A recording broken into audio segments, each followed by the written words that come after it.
G'day there once again viewers, this is your mate Kamikaze78 here, and today guys, I'm bringing you some Planet Zoo content. Now yes, I know that this is very different, and I mean freakishly very different from the standard shoot 'em up bang bang kind of content that we release here on the channel, but I kind of wanted to try something different here because, to be honest, this is a game that I've been absolutely adoring lately.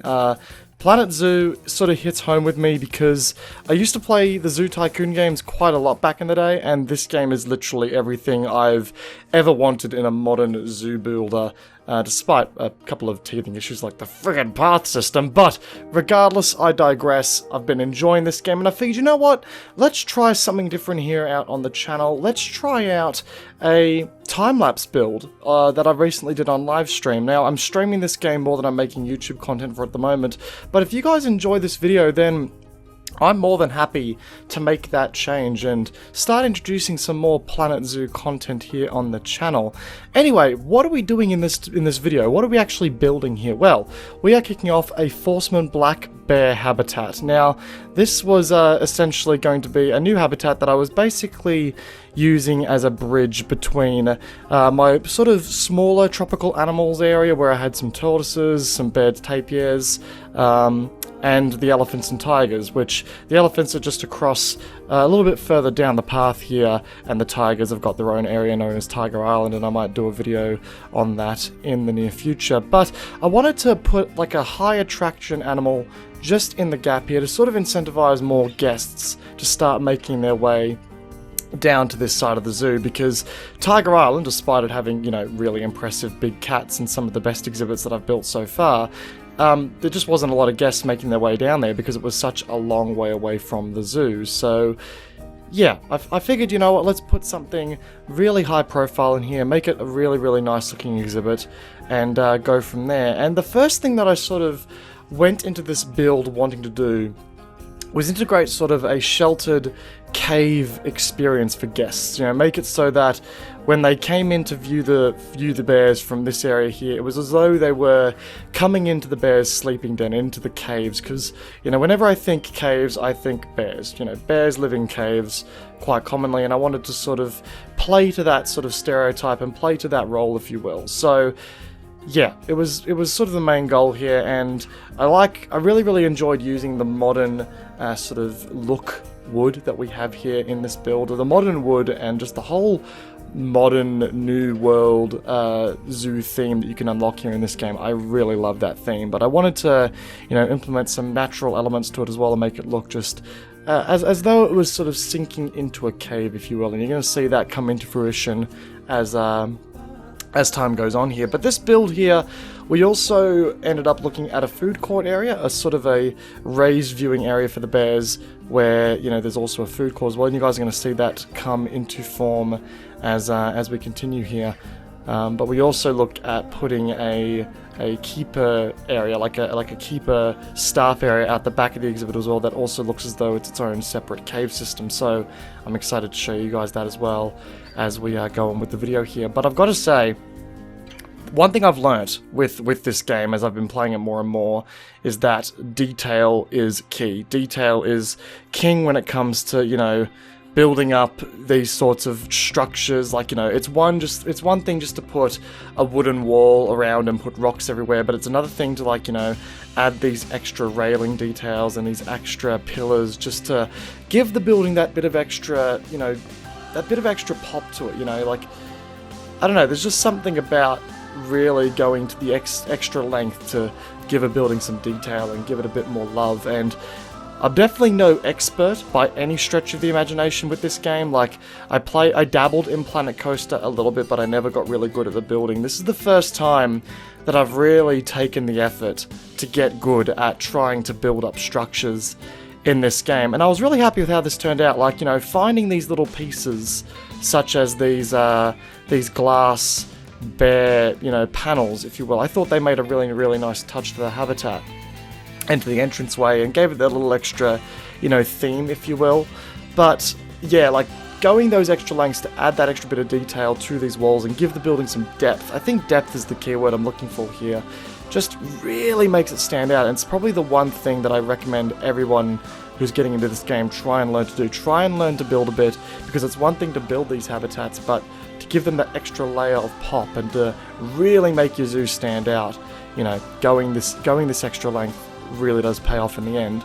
Anyway, as you can see, we've sort of just started to finish off the front area here.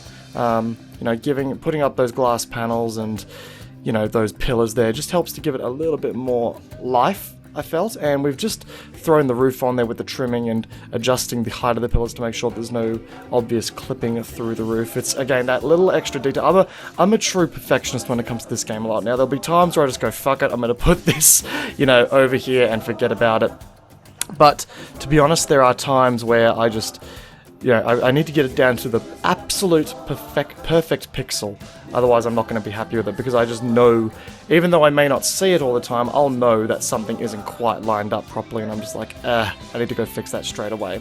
Anyway, we're also putting some rocks in here now. This is sort of part of the grand plan of making this look as though it works its way into a cave system. Starting off by, you know, putting a little rock face in the front of the build here, and now we're just gonna complete the roof edging, because what I'm planning on doing is having this roof sink into what looks like a rocky mountain face, and I also want to make sure that it looks rather smooth and clean from the inside for the guest's point of view. So we quickly put up some roof paneling around here so it looks like there's a smooth transition between rock and a man-made structure. I don't know what I was doing here, just going through some of the different statues. That's one thing I've been really enjoying about the building aspect of this game, guys, is going through and looking at all of the different pieces and just seeing what you can do with them. Like right here, I'm playing around with potentially giving the roof a bit more trimming, because, you know, it looks a bit plain. It looks as though I could use a bit of extra love. Eventually, I just go with the same breeze block pieces that we've been using for the columns, and we just sort of twist those columns and use them as a top trimming element here, and I think that works quite well. It helps to, you know, separate roof from wall and just gives it that little bit of extra theming, if you will. We need to bring the lights down, but I think that was a fairly nice decision overall. That just helps to give it that little bit of extra depth and flavor, and I want to give the entranceways here a bit of extra love as well. So we're just going to take the railings, or these are the East Asia roof railing decorations, and we're just going to use them as sort of little doorway railings just to make it, you know, look a little bit nicer. Give it a little extra. I really do believe that the real key to success here in this game is the detail, taking the time to learn the different build pieces and what you can do with them. Like, just because something is technically a railing doesn't mean it has to be used as a railing, and that's sort of what we're doing here as well. Also coming to realize that there's as I said, guys, I'm no expert at this at all. Like, I'm definitely an amateur when it comes to building Planet Zoo and even Planet Coaster structures. So I'm definitely still learning, and one of the things I learnt in this build, and something that I actually take into action in my next build, is that you should always build your structures first on the world grid, as opposed to doing it on this own separate grid. Now, the reason I say that is because when you're using that direct move functionality and you start twisting objects around, and you start, you know, rotating them to meet your requirements, if you rotate them and you're building off of the world axis, off of the world grid, then you're going to run into an issue where you're not going to be able to quite as cleanly move it down the world axis, which is sometimes the axis that you need to use. So yeah, it's one of those things that I've been learning how to, you know, one of the little intricacies of building in this game that I've been learning, and I actually put into action with the next habitat. Well, I say habitat, the next build that we're going to look at doing in the next video, which I'm actually really excited to show you guys, because that is definitely probably my best build yet, and I was really, really happy with how it turned out. It's 4 hours long, so the time-lapse on that is going to be really fast and really speedy. This one already sort of starting to push the half-an-hour long time frame here was, yeah, it was getting a bit lengthy as it was, so the next one's going to be even longer, but hopefully you guys can find some enjoyment in that.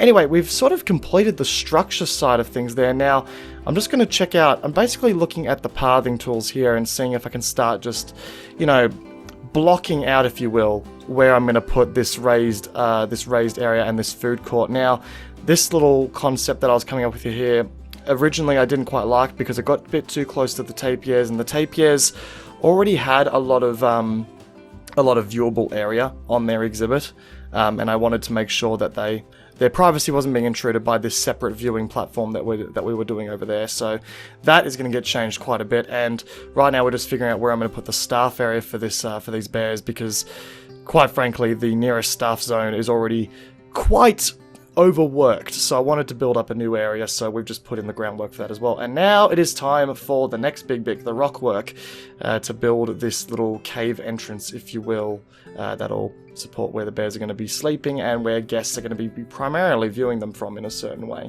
So rockwork in this game is something that I've definitely been trying to get better at. It is a tedious thing. It's all about taking different shapes of rocks, rotating them, moving them to different heights, just seeing what works where, and just trying to make the most natural looking rock formation you can. Like, here's the problem with rocks. You've got to manually place each and every single one of them, but you can't place them in a way that makes them look, makes them look too structured, if you will. Like, they need to look somewhat natural, and you just need to rotate them and use literally every single rock at your disposal to come up with like a nice and neat looking formation here. And I was very happy with how this turned out at the end of the day. It certainly took me a friggin' long time. Every little bit of rock work that I've done in this game has taken me at least half an hour, or sometimes upwards of an hour. But again, it's all about the detail in this game. It's something I've been learning. Like, you can't just skimp out on this stuff. If you want it to look good and you want it to really sell itself, if you will, you really have to, take that extra step. Saving the zoo because, I've put a decent amount of work in now. I do not want it to crash. Now I've sort of got a form, like a groundwork for that rock work in. I want to sort of keep working on the rest of the exhibit and make sure that everything else is coming to plan. So we're putting in our staff gate on this side. I've noticed that the terrain isn't quite working well, and one thing I've noticed here in this game as well is terrain can be really finicky when it's working alongside barriers. And this section back there, we're gonna get back to it in a bit. I'm also, one thing that you're going to learn about me, guys, as I'm learning how to build in this game, is that I typically get distracted very easily, and I'll start one thing and I'll come back and I'll do it later. Happens all the time. Anyway, back to the topic at hand. We are now building out the cave area where the bears are going to sleep. I was really happy with how that rooftop looked. I found by turning around that particular, that long rock that's got like a little nook in it, if you turn it upside down on itself, it makes for an amazing roof. So definitely worth checking out. I actually think I got that tip by watching one of Lady Designer's videos, and yeah, she does some really good stuff, so definitely well worth checking her out, guys. Really well established Planet Zoo creator. Anyway, back to the staff area here. This, as you can see, was proving, like, I actually deleted the entire path and started from scratch. I've taken that out of the video because it was about 15 minutes of my time that I simply did not want to share on YouTube. But yeah, that took me forever to work out, and it took me forever to decide how I wanted to lay out this staff area. So we just started placing down some of the things that we knew we were going to need. We needed to get power and water supplied out here, so this was going to be its own self-functioning staff area. And essentially, we put out a staff room, a keeper hut, and a trade area. Only because the nearest trade area was, ages away, and I wanted to sort of consolidate that little experience there for our keepers. And I just decided, you know what, screw it. I'm just going to turn the building around because the pathing was not working on that front to my liking. So I just went, screw it. I'm going to rotate the paths here. Anyway. Gonna run a slightly different theme back here. Use the wooden logs. I do like the wooden logs, but I haven't used them a whole lot outside of when it comes to building. I've used them for barriers and stuff like that a lot through the zoo because I love the wooden log zoo barriers overall.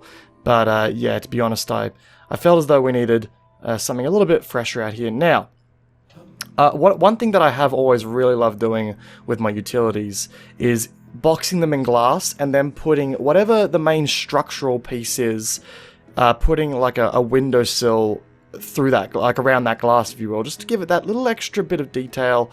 And I think it just gives it a nice modern look. I've gone for a very modern looking zoo here for my first zoo, and yeah, it just works. It just seems to be working for me right now, so can't go wrong with that. Now, I also wanted to, make this staff area a little pretty. I'm very much against just building boxes for staff zones and, putting them in it. So I decided we'd pretty up the staff zone a bit by giving it a bit of a garden. So that's what the glass panels in the wooden log frames are looking like there. That's essentially what they're going to be.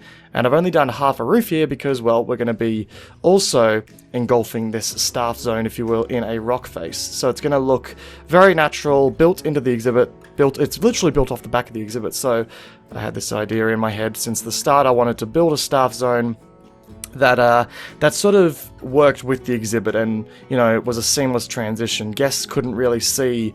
I didn't really want guests to see keepers coming in and out of the exhibit, and this is something that I've only just first attempted here in my zoo. I haven't really tried it with any other exhibits or habitats as of yet, so this was something new for me, but was definitely happy with how it turned out. We're just doing up the rock formation now and trying to give it that natural look and just look as though like a mountain is engulfing this thing, and the keeper hut is essentially built out of the mountain. And as you can see, I think it's come out fairly smoothly here. Just continuing to build out this roof here, and then doing up the supports. Now soon we're going to get the bears in, and one thing I was very concerned about with this habitat, with all the rock faces that we got here, is are they going to be able to climb out? The bears do like to climb, and I was really hoping that wasn't going to be the case. I was just doing one final check over, and as you can see, our bear is now in here, so it's a matter of actually doing up the fun part now, in my opinion, which is, getting the habitat ready, making it look good for the bears. This is my favourite part of the game. Like, once you've got the habitat built, and you've got the, the viewing platforms, and the keeper hut's good to go, then comes this part, which is actually making the place look good for our animal. And yeah, this part I've always enjoyed. I've always enjoyed it in regards to like, Planet Zoo. Not Planet Zoo, into the old Zoo Tycoon games, my favourite part was building their habitats. So yeah, I had a lot of fun actually finalising this part. Now the first thing I placed was the climbing framer, because I wanted to make the climbing frame one of the key parts of this exhibit, and I wanted it to be probably one of the highlights where the bears would go up, play with an enrichment item, and the guests would be able to see that firsthand. So that was definitely why I put that in there first. And I wanted to make a nice mix between tropical and temperate here, sort of have it so that the more tropical stuff was towards the back of the exhibit, sort of, near where the waterways were, and then with this rock face that we had for our viewing area, I kind of wanted to make that a more temperate outlook there, give it a little bit more of a grasslandy, foresty kind of vibe, and then as you got close to the water, it was more or less akin to that of a tropical rainforest, sort of two worlds clashing, which I think, worked very well for this animal and very well for the bears overall. I was very happy with the foliage and the overall outlook of the exhibit when I was done with it.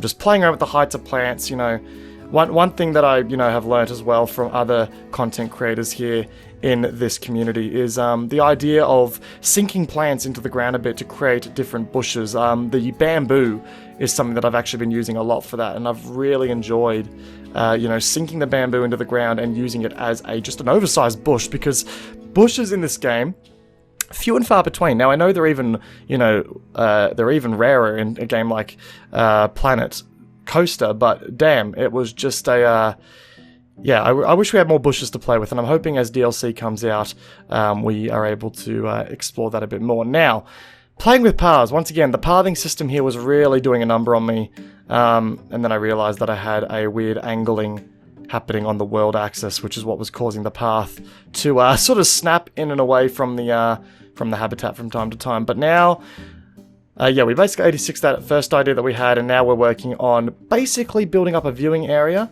as well as an eating area, so guests can come up here, get a snack, as well as take a look at our gorgeous bears.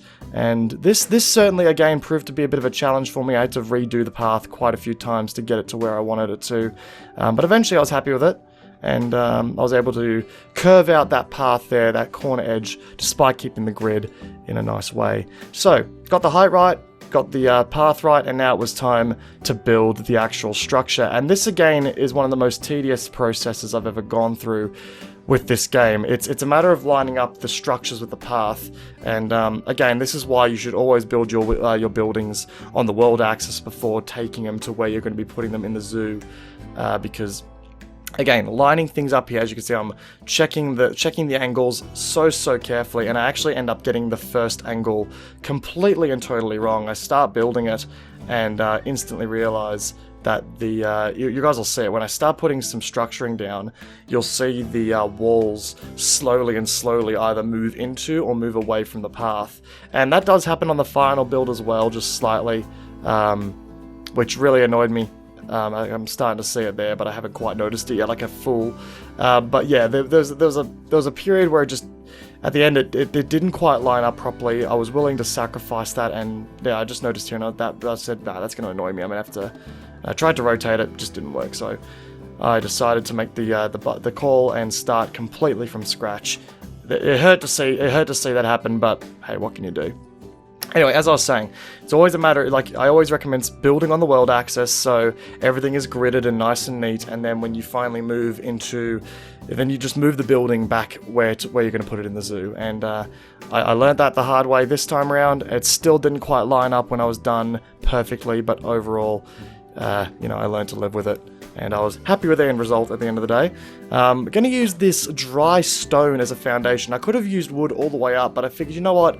We need to give the building some depth and some degree of layering, because just wood all the way up does not look good. It looks very one-dimensional. In fact, in the background there, you can see my first ever staff zone, and to be honest, it looked very one-dimensional with just wood all around it. It was very much a rush build as well. I kind of just wanted to get it done so I could start working on animal-related stuff pretty quickly, but as a result of that, it does look quite plain, and I'm now taking a lot more time with my builds to try and make sure that they've got that extra wow factor, not settling for anything less nowadays. Annoyingly, this degree of like this structure, or these roof types that I was using for the build, didn't have any inner curved roofing, which really annoyed me quite a bit, but had to work with what I had. And I was happy with the end result as far as that was concerned. Putting the trimming in just so I can start putting in some pillars and stuff like that, some columns to give the roof a bit of extra support, because right now it's just hovering, and no one likes hovering roofs.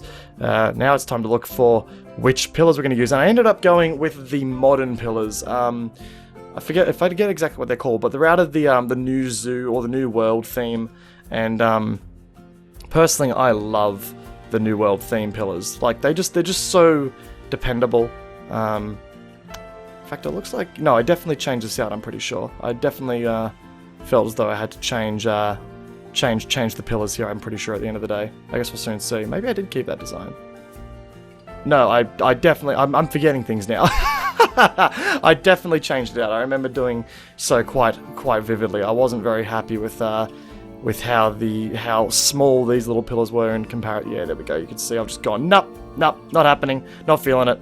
Which happens, and that's one of the most painful parts about this game, right? Is the whole idea of, learning when to start again. Because sometimes you can have an idea, you can try and see it through for God knows how long. It just doesn't work sometimes. It doesn't always end up catching on. This was a case where I actually just, I was having issues with the rotation side of things, and the only reason I was having this many problems with it all was only because I didn't hit the align to surface button. Now, yeah, in hindsight, I'm looking at it now and thinking, God, you're an idiot, Cammy. You're an absolute idiot. Why didn't you just fix that up? And we're also seeing a lot of Z fighting happening here.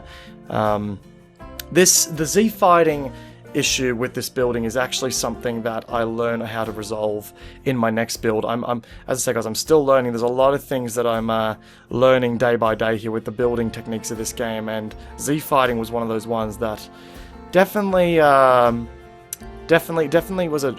I learned a trick that you guys will see me use in the next video. I was very happy to have learnt it, because oh my god, it makes the building look so much nicer. But that's all hindsight, and that's where we are now. So the building's finally coming along. I've got some roof paneling in the roof now, just to make sure that we don't run into any issues with guests being able to see into the roof in an awkward manner. I'm just trying to see if there's anything I can do now for the building on this side to make it look a bit prettier, but we end up just going straight back into the viewing area, because I want to get this done now, and I want to make sure that the shopping area in particular pops quite nicely. I decided at the end of the day to use a rock face around the edge of the building where the dry stone is, just to sort of give it that sense that it's vertically being supported by something, because it does look a bit out of place at the moment. So I'm essentially going to take all of this rocking and try and make it look natural, kind of like what we did with the habitat over there. As you can see, the building is currently hovering out of the water, but by placing these rocks around, we sort of eliminate that disconnect from reality, if you will. And I was very happy with how the tempered rocks looked here. I'm also going to go ahead and add some plant life in at the end. And we also add the rocks on the inside corner here to create like a nice little display area, just something bear themed, to give it that bit of extra life. You know, you don't have to plant plants in grass for it to look good in this game. And we're going to go ahead and make use of one of the bear statues here. I was quite happy with that New World one. It matched the modern theme of the building that we were placing. Sure, the roof looks a bit unmodern, but you know, I think it you know, don't be afraid to mismatch themes. I don't think. Like, I think in this game you should be allowed to, you know, come up with a theme and then try and, you know, experiment with it a bit, because that's how you make it your own, right? Now, we were placing in, I love using these New World panels, if you will, as signage, but I decided eventually to get rid of them, and I decided also to use these white shop fronts, only because I thought that they were a little bit, they were a bit more contrasting, and I thought that by having them the same color on color that we had with the wall, I thought it contrasted just a bit heavily, but I wanted to give the entire shop front just a little bit of pop, so I also added the pillars to the top of the shops as well, just to give it that little bit of extra, you know, just that little something to say, yep, this is now its own area. It's a separation from, you know, it's a separation, if you will, from the old and the new. And I was really happy with how that turned out. I think I at some point said I was just going to cover that up with another pillar, and I thought that worked out. It looked a bit janky, but again, new builder here. This is my first attempt at trying to build something in this zoo, or in this game, here on YouTube, and I was really happy with, like, you know, as a first attempt, I thought it worked out nicely. As you can see, all the signs are a bit too big for what I was trying to do with them, so I decided to get rid of the overhangs and just make it all signs on the top here. And I figured, you know, if you've got the shop fronts under a roof anyway, then that makes just as much sense as any. And that kind of completed the shop fronts, if you will. And I was, yeah, that turned out very, very well for my liking. I just got to put in some of the viewing platform stuff now, and the benches and all of the decorative stuff now, just to make the space functional. I also need to put some bins up here because no one wants to have litter in a zoo, and there's nothing that ruins ratings faster than litter in a zoo, from what I could discover.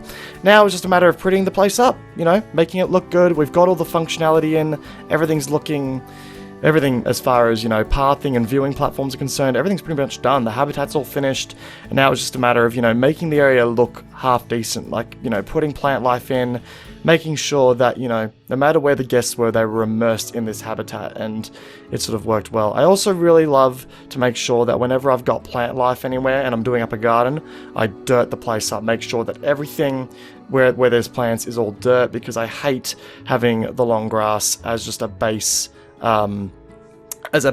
texture for ground, because it looks just a little bit too overgrown if you're trying to make a garden out of it.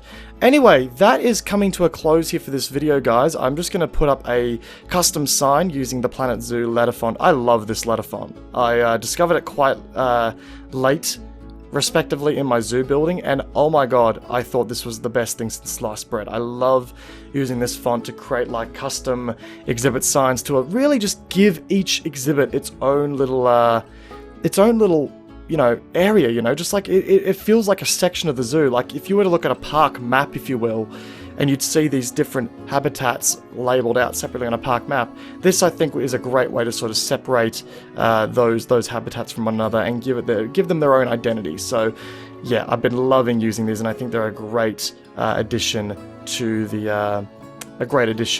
the game. I decided I wouldn't go around playing with the colors. I thought white was a nice contrast to the building behind, and I was happy with that at the end of the day. But now it was just a matter of building up some supports, because I hate having anything hovering in the zoo. Everything's got to be supported, it's got to be grounded, it's got to be realistic. So yeah, I figured we'd make sure that everything was supported properly, even if you can't see it. Again, I'm one of those people that even if I can't see it, I know it's going to bother me if I haven't put a support in. Like, it could be the most minimalistic thing, but it will bother me in the long run, so I had to take the extra time just to get it done. I'm a sucker for detail in that sense. I'm a design student, for crying out loud. Like, can you guys really blame me? Again, just making the place look pretty, giving it a rather natural theme, and at that point, we just save the zoo, make sure everything's not going to crash on us, and I was very happy with the end result there. Now, we are going to cut back in a jiffy here to, we're going to cut into essentially a bit of a jump forward in time, because I stopped the recording and then I came back to realize that kids actually couldn't see over the fencing in this. Oh, I don't know what we're doing there. We had to go check out the elephants. So yeah, I found out that the kids couldn't see over the 1 meter high fencing that we'd placed there instead. So I decided that we would. I actually don't know what I was thinking here. I was trying to toy around. Yeah, I don't like. For one, I decided I thought it looked a bit plain, so I figured I'd try and put some fencing in. But then I realized it was a bit too high overall, and people couldn't quite see over it. So I decided, you know what, we're just going to 86 the 1 meter high walls there, and put in some fencing instead. And I think the fencing there looks just a little bit better than the default railings that that come with the paths. Now, I know that unfortunately guests never abide by the path restrictions. They typically tend to see themselves heading, like, slowly drifting over the paths from time to time, but you know, that's just a part of the game. What can we do?